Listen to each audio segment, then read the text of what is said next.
തക്കാളിയൊക്കെ നല്ല വാടി വന്നിട്ടുണ്ട്. ചെറിയ ഉള്ളി ആഡ് ചെയ്ത് കൊടുക്കാം. മസാല ഒക്കെ നല്ല ഫ്രൈ ആയി വന്നിട്ടുണ്ട്. നമുക്ക് ചുടുവെള്ളം അധികം വേണ്ട, കുറച്ച്. മസാല റെഡിയായി വന്നിരിക്കുന്നു. ഇനി നമുക്ക് അതിലേക്ക് മട്ടൻ വേവിച്ച് വെച്ചത് ആഡ് ചെയ്ത് കൊടുക്കുക. മട്ടനും മസാലയൊക്കെ ഏകദേശം മസാലയൊക്കെ പിടിച്ചിന്.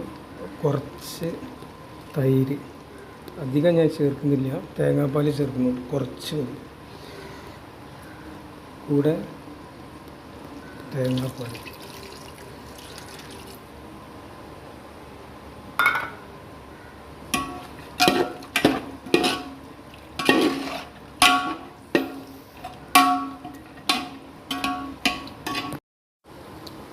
ഇനി നമുക്ക് കറിവേപ്പില, മല്ലിച്ചപ്പ്, പുതിന,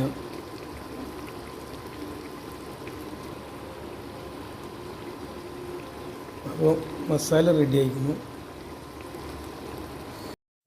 ചോറിലുള്ള പരിപാടിയാണ്. വെച്ചൊരു ചെമ്പ് വെച്ചിരിക്കുന്നു. അപ്പോൾ നമ്മൾ ആദ്യം ഉള്ളി ഫ്രൈ ചെയ്ത് വെച്ച എണ്ണ ഉണ്ടല്ലോ, അപ്പോൾ സൺഫ്ലവർ ഓയിലാണ്. അത് കുറച്ച് ഉപയോഗിക്കുക, വേണ്ട കുറച്ച്.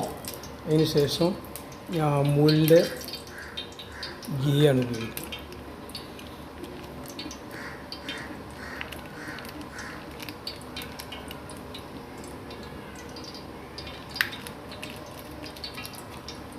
അതിനുശേഷം മസാലകൾ, ബേ ലീഫ്,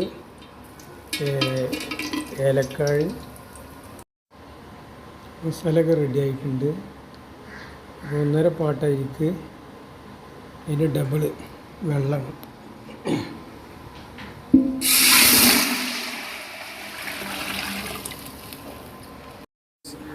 വെള്ളം തിളച്ച് വന്നിരുന്നു. ആവശ്യത്തിനുള്ള ഉപ്പ് നമുക്ക് ആഡ് ചെയ്ത് കൊടുക്കാം. കല്ലുപ്പാണ് ഞാൻ ഇട്ട് കൊടുക്കുന്നത്. പിന്നെ കൂടെ ചെറുനാരങ്ങ നീര്, ഒരു ചെറുനാരങ്ങൻ്റെ നീര്.